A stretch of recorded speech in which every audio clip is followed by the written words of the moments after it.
नमस्कार, मी दीप्तीज रेसिपी मराठीमध्ये आपलं खूप स्वागत आहे। आज आपण ऋषीपंचमीची भाजी बनवतो आहे। अगदी कोकणातील पारंपरिक पद्धतीची जी भाजी असते तशी आपण बनवतो आहे आणि मी खूप म्हणजे माझ्या लहानपणापासून ही भाजी खात आले आणि बघत आले आणि आता तर आजी पूर्वी करायची, आता तर आम्ही स्वतःच मी नेहमी ही भाजी करते। तर त्यासाठी बघा मी भेंडी, पडवळ, भोपळा, नंतर माठाचा जो दांडा असतो मोठा तो त्याचा माठाचा जो पाला असतो तो त्या भाजीत आपल्याला घालायला मिळतो। तर आता ह्या परातीत दिसते तुम्हाला सगळीकडे मी दोडका, पडवळ, नंतर ही माठाची पानं बारीक चिरलेली, नंतर ओला शेंगदाणा जो आपण शेंगा असतात तशा काढून घेतो तसा तो ओला शेंगदाणा आहे, नंतर भेंडी आहेत, असे 5-6 प्रकारची भाज्या घेतल्या आहेत। त्याच्यानंतर बारीक अळू चिरून घेतलं आहे, नंतर मका घेतला आहे आणि त्याचे दांडे पण घेतले। नंतर जवळजवळ पाऊण 1 वाटी असं खोबरं घेतलं आहे, ओला नारळ किसून, आणि चिंचेचा कोळ घेतला आहे। तर ते मोठ्या लिंबा एवढी चिंच त्याचा कोळ करून घेतला आहे, ते वाटीभर कोळ इकडे बाजूला दिसतोय तुम्हाला। आणि आता मी गॅस ऑन करून त्याच्यात मोठा कुकर ठेवला आहे आपला आणि त्या कुकरमध्ये मी प्रथम खाली माठाची भाजी घालून घेतली आहे, त्याच्यानंतर दुसरी ह्याची अळूची भाजी, थोड्याशा भाज्या सगळ्या मिक्स अशा घालून घेतल्या आहेत। तो एक थर झाला की त्याच्यात थोडंसं खोबरं, त्याच्यानंतर वरती अळूचे देठ टाकले, त्याची पानं टाकले, अळूची भाजी टाकली आहे, त्याच्यावर देठ टाकले आणि जवळजवळ मी ह्याच्यात 2 हे ग्लास भरून पाणी ठेवलं, पाणी टाकलं आहे, नंतर शेंगदाणे टाकलेत वरती, पुन्हा थोड्याशा त्या भाज्या असे आपल्याला एक एक थर लावून घ्यायचे आहेत। अगदी खाली आपण ह्याची भाजी ठेवली आहे, माठाची भाजी ठेवली आणि त्याच्यावर मग दुसऱ्या भाज्या थोड्याशा रचत जाऊन परत मध्ये खोबऱ्याचा चव टाकला आहे आणि त्याच्यावर चिंचेचं पाणी थोडं अर्धं ठेवलं आहे आणि पुन्हा आता दुसरा लेयर तसाच करून त्याच्यावर मी 10-12 मिरच्या, हिरव्या मिरच्या मध्ये 2 भाग करून टाकले आहेत। पुन्हा त्याच्यावर अळू घातलं आहे। अळूचा थर एकदम वरती नाही ठेवायचा, नाहीतर त्याची पानं शिजल्यानंतर यांना झाकणाला सगळी चिटकून जातात, त्यामुळे अळूचा थर मध्ये ठेवायचा आणि एक तळाला आणि वरती पुन्हा हे बघा आता अळूचे देठ टाकते आणि अळूचे देठ टाकून झाले की त्याच्यावर परत ज्या उरलेल्या आपल्या भाज्या आहेत तर त्या आपण आता टाकतो। आता त्यातलं कणीस, आता ते अळू हलकं असतं ना, मग त्याच्यावरती जड आपलं कणसाचे ते आहेत आपण घेतलेले आपण तुकडे, तर ते टाकतोय। कणीस टाकून झालं की त्याच्यानंतर आता ह्या आपल्या परातीत ज्या उरलेल्या भाज्या आहेत थोड्या ठेवलेल्या त्या आपण टाकून घ्यायच्या आहेत। तत्पूर्वी आधी मी चिंचेचं पाणी घातलं आहे पुन्हा थोडंसं, म्हणजे एक तळाला चिंचेचं पाणी मध्ये आणि एक वरती, असं ते तिन्ही प्रकारे थर लावून झाले की त्याच्यावर आपण ते टाकलं आहे। आता परातीत राहिलेल्या सगळ्या भाज्या ह्याच्यात आपण टाकून देतो आहे कुकरमध्ये आणि पाणी त्याच्यात तर मी 2 ग्लास, आधी 1 ग्लास टाकलं, नंतर दुसरं पण काही केलं आहे आणि 1 वाटी आता दुसरं अजून एक्स्ट्रा पाणी चिंचेचं टाकल्यानंतर आता बघा उरलेले मी शेंगदाणे पण टाकले त्याच्यात आणि उरलेली अळूची भाजी पण टाकली आहे। शेवटचा हा थर आहे अळूच्या भाजीचा आणि त्याच्यावर पुन्हा थोडंसं ताटात मी परातीत पडवळ ठेवलं आहे, ते पडवळ मी त्यावर घालणार आहे। बघा आता मध्ये थोडंसं मीठ टाकले त्याच्यात मी चवीपुरतं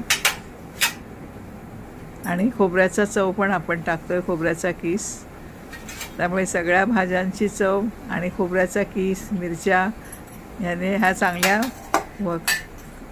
कुकरच्या तळापासून वरपर्यंत छान शिजून येतील आणि ते एकमेकात मस्त एकजीव होऊन जातील। आता वरती मी हे पडवळ टाकलं आहे, अळूच्या पानांच्या वरती पडवळ टाकले म्हणजे ती पानं वरती कुकरच्या झाकणाला चिकटणार नाही आणि मधल्यामध्ये अळू छान एकदम मस्त शिजून येईल। आणि आता उरलेला सगळा खोबऱ्याचा किस जो आहे खोवून घेतलेला तो आपण थोडासा वरून टाकतोय आणि माठाचे जे देठ आहेत बाजूला दिसतात ताटात ना, तर हे देठ आपण नंतर टाकायचे आहेत, कारण आता जर टाकले तर मग त्याचं मेण होऊन जाईल, त्यामुळे हे देठ मी नेहमी नंतरच टाकते। आता वरून पुन्हा 1 वाटी पाणी, म्हणजे जवळजवळ ह्याच्यात मी 2 ग्लास आणि ते अर्धी वाटी पाणी एवढं पाणी त्याच्यात ठेवलं आणि ते त्याच्या अगदी बरोबर होईल त्या भाजीला तेवढं। म्हणजे जास्त पण होणार नाही पाणी आणि एकदम कमी पण होणार नाही. आता थोडं मी चमच्याने ती भाजी अशी परतून घेते, म्हणजे ते पाणी खालपर्यंत जाऊन सगळ्या भाज्या चांगल्या शिजतील. आता कुकरचे आपल्याला झाकण लावून 3 शिट्ट्या करून घ्यायच्या आहेत.